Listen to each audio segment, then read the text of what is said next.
दोस्तों आज जो मैं एक शानदार कॉमन ईयर का प्रश्न आपके लिए चेरी पिक किया हूँ वो एसएससी सीजीएल टायर 1 2023 में पूछा गया था। इसमें बिंग का प्रयोग गलत तरीके से किया गया था। वो कैसे गलत है वो इस वीडियो में देखेंगे। साथ ही साथ बिंग के न्यूएंसेस जो हैं, ग्रामेटिकल न्यूएंसेस हैं, उनको समझेंगे कि कैसे Jiran, present participle, helping verb और एक इंडिपेंडेंट नाउन के रूप में काम करता है। तो ये रहा आपका प्रश्न। इसमें बिंग का प्रयोग गलत हुआ है।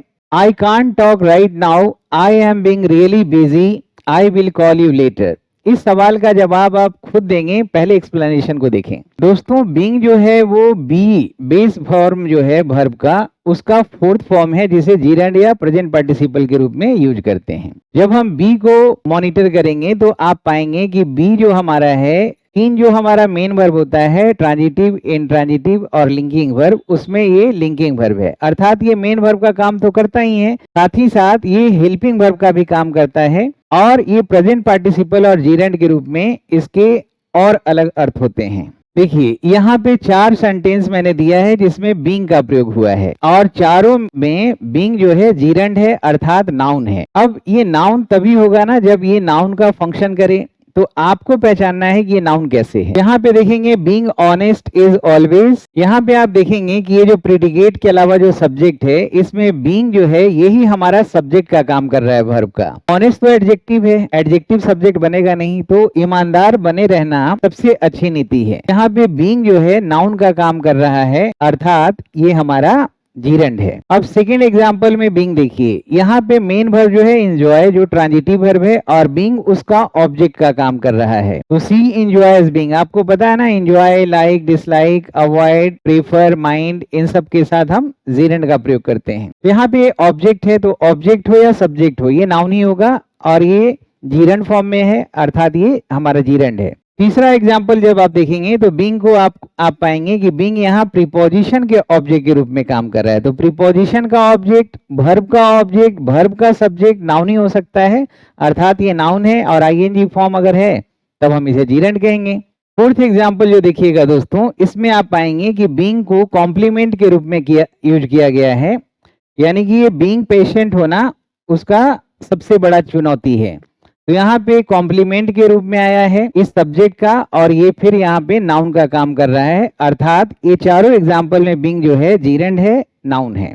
ग्रामेटिकल क्लास हम उस वर्ड के फंक्शन के अनुसार पहचानते हैं। अब यहाँ पे आप देखिएगा कि बीइंग टायर्ड जो ये पूरा फ्रेज है, ये इस सब्जेक्ट को क्वालिफाई कर रहा है, यानी प्रोनाउन को क्वालिफाई कर रहा है, अर्थात ये एडजेक्टिव है और जब वर्ब का आईएनजी फॉर्म एडजेक्टिव का काम करे तब उसे हम प्रेजेंट पार्टिसिपल कहते हैं। Being tired he decided to leave early. थके होने के कारण, बीइंग का मतलब यहाँ बिकॉज हुआ, थके होने के कारण वह जल्दी जाने का फैसला किया। अब यहाँ पे इसको क्वालिफाई कर रहा है, अगर इसी को हम सब्जेक्ट बना देते कि being tired is his habit, tired बने रहना उसकी आदत है, being tired is his habit, तो फिर यहाँ पे बीइंग सब्जेक्ट हो जाता, फिर नाउन हो जाता, जैसा कि पहला एग्जांपल में दिया गया है, उसको देखिए। अब इस क्वेश्चन को देखिए जो वहां पे पूछा गया था सवाल में, he is being kind to everyone. अगर हम बीइंग हटा दें तो इसका मतलब क्या हुआ, he is kind to everyone, यानी वो इसका नेचुरल ड्यूटी है, ये सिंपल प्रेजेंट में हो जाएगा, प्रेजेंट इंडेफिनिट हो जाएगा अगर बीइंग हटा दिए तो, कि वह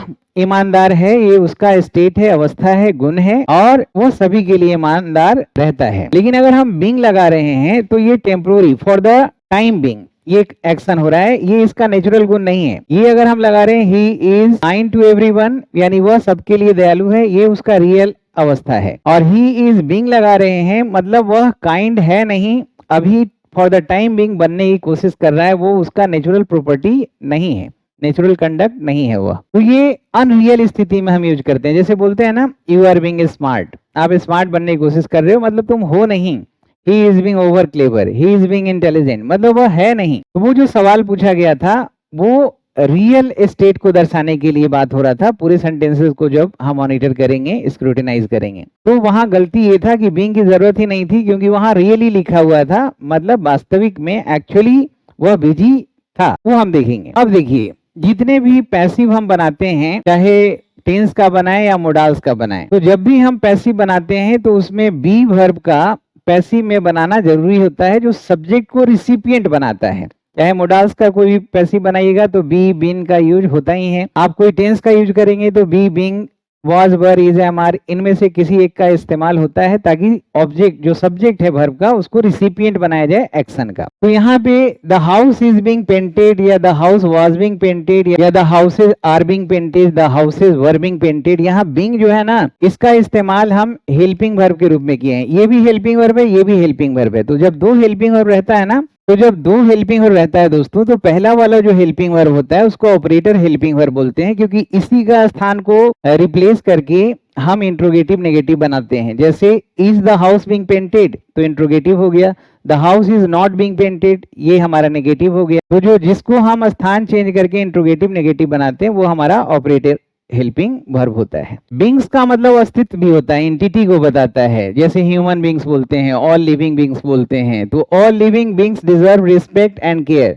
यहाँ बींग्स का मतलब अस्तित्व हुआ, तो ये इसका इंडिपेंडेंट मीनिंग हुआ। फ्रेज में भी इसका यूज करते हैं for the time being. For the time being मतलब प्रेजेंटली, अभी जो टाइम चल रहा है उस समय के लिए। फॉर द टाइम बीइंग यानी थोड़े समय के लिए। अब जरा सवाल को देखिए, यहाँ पे क्या लिखा है, I can't talk right now, मैं आपसे बात नहीं कर सकता। क्यों भाई? क्योंकि मैं वास्तविक में बिजी हूँ।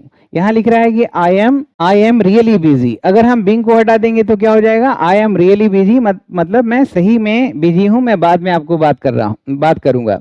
और आई एम बिंग बिजी मतलब मैं बिजी हूँ नहीं, बनने की कोशिश कर रहा हूँ। तो ये जो रियली जो है इसको जस्टिफाई नहीं कर पा रहा है, इस पूरे वाक्य को जस्टिफाई नहीं कर रहा है। अर्थात बीइंग का यूज आप तब करें जब unreal, temporary, for the time being कोई सिचुएशन हम दिखा रहे हैं कि वो उसका परमानेंट गुण को नहीं बताता है। दोस्तों, किसी भी एग्जाम के सफलता के लिए प्रैक्टिस, अभ्यास बहुत जरूरी है। और अभ्यास को निरंतर बनाए रखने के लिए मैंने मंथन बैच चालू किया है। यह मंथन बैच को ज्वाइन करिए और डिटेल डिस्कशन करिए हर एक प्रीवियस ईयर क्वेश्चंस के ऊपर लॉजिकली, कॉन्सेप्चुअली, जिससे बाय लिप्स एंड बाउंड्स आपका नॉलेज बढ़ता चला जाएगा।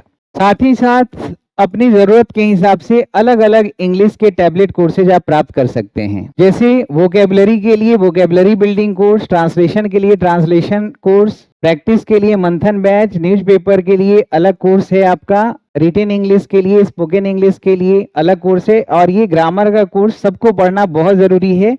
कंप्लीट इंग्लिश ग्रामर, इस बैनर को ध्यान से देख लीजिए, इसी में आपको एडमिशन लेना है। और पूरा का पूरा पैकेज आपको 4000 में, सारा पैकेज इसमें 6 कोर्सेज हैं, 2 साल के लिए मिल जाएगा। साथ ही साथ कोर्सेज को आप पेन ड्राइव या गूगल ड्राइव में भी प्राप्त कर सकते हैं। और कोई भी एग्जाम की तैयारी कर रहे हैं, ये 2 बुक आपके पास होना आवश्यक है। एक ग्रामर का, जिसमें ग्रामर के प्योरली 27 टॉपिक सिंटैक्टिकली और सिमेंटिकली दिए गए हैं, साथ ही साथ एडवांस वर्ड बूस्टर। इसके अलावा ये सारी किताबें प्रैक्टिस के लिए, रिटन इंग्लिश के लिए, sentence improvement, fill in the blanks, voice narration, reading skill के लिए पूरा 8 बुक्स का सेट प्राप्त कर सकते हैं। और सेम लॉगिन आईडी से आप ऐप और वेबसाइट दोनों से कोर्सेज को एंजॉय कर सकते हैं। किसी भी प्रकार की जानकारी के लिए 9599614791 पे कॉल करें और हेलो हाय लिखें, तुरंत आपको डिटेल्स आपके मोबाइल पे पहुंच जाएगा। दोस्तों, उम्मीद है बिंग का यूज आपने बहुत अच्छे से समझा होगा। अगले वीडियो में कुछ एक्साइटिंग क्वेश्चंस के साथ, एक्साइटिंग एक्सप्लेनेशन के साथ मिलते हैं। तब तक अपना ख्याल रखिएगा। जय हिंद, जय भारत।